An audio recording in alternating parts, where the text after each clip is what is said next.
PMR yang berkarakter ialah mereka yang terlibat aktif dalam pengambilan keputusan dan kepemimpinan PMI. Siamo tutti fratelli. Assalamualaikum warahmatullahi wabarakatuh. Salam sejahtera untuk kita semua. Om Swastiastu, Namo Buddhaya, salam kebajikan. Saya Nuraini Meilani Saputri dari SMKN 16 Surabaya dengan nomor regu 101. Yuk, jadi pemimpin. Aku nggak mau jadi pemimpin. Aku takut nanti nggak bisa memimpin dengan baik. Eits. Emang apa sih pemimpin itu? Mau tahu? Yuk, ikutin video ini terus ya. Pemimpin adalah seseorang yang dapat memberikan motivasi kepada diri sendiri maupun orang lain. Takut, malu. Ingat, setiap orang punya kelebihan dan kekurangan masing-masing. Jadi, apa salahnya kan dicoba? Nah, salah satu cara untuk kita menjadi seorang pemimpin yang baik ialah dengan proses komunikasi. Tahu gak sih, komunikasi adalah proses penyampaian pesan dari seseorang kepada orang lain. Bahkan saat kita berdiskusi, berbicara, dan menatap orang lain, sebenarnya kita sedang melakukan suatu proses yang disebut proses komunikasi. Benar bukan? Komunikasi sendiri diklasifikasikan menjadi dua cara, yakni komunikasi verbal dan komunikasi nonverbal. Komunikasi verbal ialah komunikasi yang diutarakan melalui lisan maupun tulisan. Sedangkan komunikasi nonverbal ialah komunikasi yang diutarakan melalui gerak bahasa tubuh, bahasa isyarat, maupun ekspresi wajah. Ada pula 4 unsur yang wajib ada dalam proses komunikasi. Yang pertama, yakni seorang komunikator atau penyampai pesan. Yang kedua, yakni pesan yang akan disampaikan oleh komunikator kepada komunikan.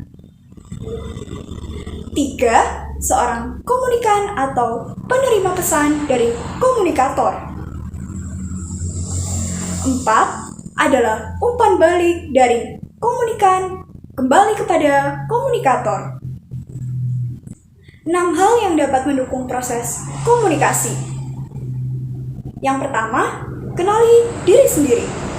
Kedua, kenali orang lain. Yang ketiga, mau mendengarkan. Yang keempat,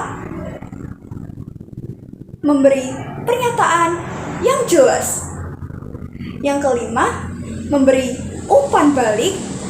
Dan yang keenam, mau membuka diri terhadap sesama. Kalau tadi itu hal yang mendukung komunikasi, ini adalah hal yang menghalangi komunikasi. Yang pertama, yakni sifat egois dalam diri sendiri. Yang kedua, sifat pemarah. Yang ketiga, lingkungan yang buruk. Yang keempat, membeda-bedakan status sosial. Dan yang kelima ialah permusuhan. It's time to sing. 1, 2, 3. Ayo jadi pemimpin. Banyak loh manfaatnya. Banyak teman dan prestasi. Juga banyak lainnya. Kamu nunggu apa lagi? Hey! Pemimpin itu kece. Ayo jadi pemimpin. Pengalaman kan abadi. Ringan sama dijinjing, berat sama dipikul. apapun yang kita kerjakan secara bersama-sama pasti akan lebih cepat selesai dan lebih ringan. Kerjasama ialah bekerja bersama untuk mencapai suatu tujuan bersama. Apa sih manfaat kerjasama itu? Manfaat dari kerjasama ialah yang pertama, kita dapat menyelesaikan tugas dengan waktu yang lebih cepat. Yang kedua, pekerjaan yang berat menjadi lebih ringan. Dan yang ketiga, kita bisa lebih akrab dengan teman-teman. Kalau sudah paham manfaat kerjasama, tahu gak sih ada loh faktor pendukung kerjasama. Faktor pendukung kerjasama. Yang pertama, setiap pihak menghargai kekurangan dan kelebihan masing-masing. Yang kedua, sama-sama paham tujuan kerjasama. Yang ketiga, terbuka. Yang keempat, ada yang mau menjadi seorang koordinator. Selain itu, ada juga faktor penghambat, seperti tidak bertanggung jawab, mau menang sendiri atau egois, curiga atau suka mencurigai, serta tidak bisa membedakan antara kerjasama dan sama-sama kerja. Membentuk kelompok juga akan memudahkan kerjasama. Tapi sebelum membuat kelompok, kita harus menentukan tujuan dari kelompok tersebut. Setelah masing-masing tahu apa tujuan bersama yang akan dicapai, tentu saja kita memerlukan seseorang yang dapat mengkoordinir dan mengarahkan kita kepada tujuan itu. Nah, orang itu adalah pemimpin. Maka dari itu dapat disimpulkan bahwa kelompok yaitu kumpulan dua orang atau lebih yang saling berinteraksi dan saling mempengaruhi untuk mencapai tujuan bersama. Gender. Pastinya kita nggak asing kan dengan kata-kata ini. Tapi, tahu nggak sih, gender ialah peranan, sifat, tugas, fungsi, dan tanggung jawab seorang laki-laki maupun wanita yang dibentuk oleh masyarakat karena pengaruh budayanya. Kita kan masih kecil, emang kita bisa apa? Hei, untuk para anggota PMR Madya seperti kita dapat memberikan dukungan kepada teman-teman sebaya untuk melakukan perubahan perilaku hidup sehat.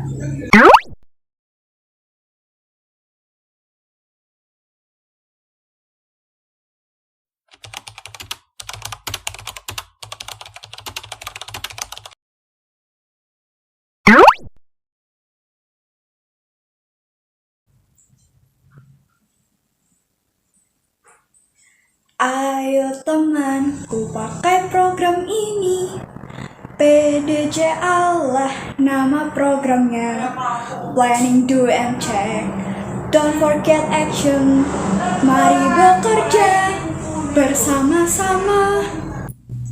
Planning, do, check, and don't forget to action adalah prinsip utama dari program PDJA ini.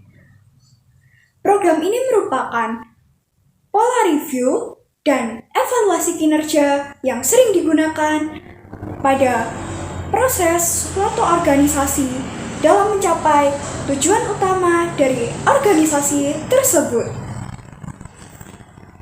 Langkah-langkah untuk melaksanakan program ini ialah yang pertama, menentukan tema.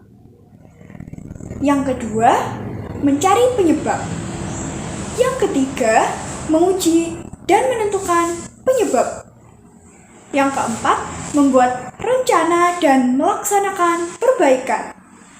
Yang kelima, meneliti hasil. Yang keenam, membuat standar baru. Dan yang ketujuh, menyimpulkan data baru dan menentukan rencana baru. Wah, gak kerasa ya, waktu kian berlalu. Nah, jadi gimana nih? Kali ini kita sudah membahas beberapa hal mengenai kepemimpinan.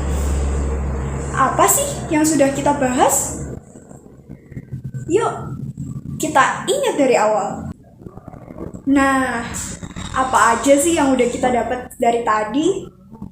Jadi gini, yang pasti pengertian mengenai seorang pemimpin yang memberikan motivasi pada dirinya sendiri maupun orang lain. Yang kedua, mengenai suatu proses penyampaian pesan baik secara verbal maupun non-verbal yang disebut dengan komunikasi. Yang ketiga, penjelasan mengenai program PDCA yang berarti plan, do, check, and action. Sayonara, sayonara, sampai berjumpa lagi. Sayonara, sayonara, sampai berjumpa lagi. Sekian dari saya, Nuraini Meilani Saputri, pamit undur diri. Mohon maaf apabila ada salah kata. Wassalamualaikum warahmatullahi wabarakatuh.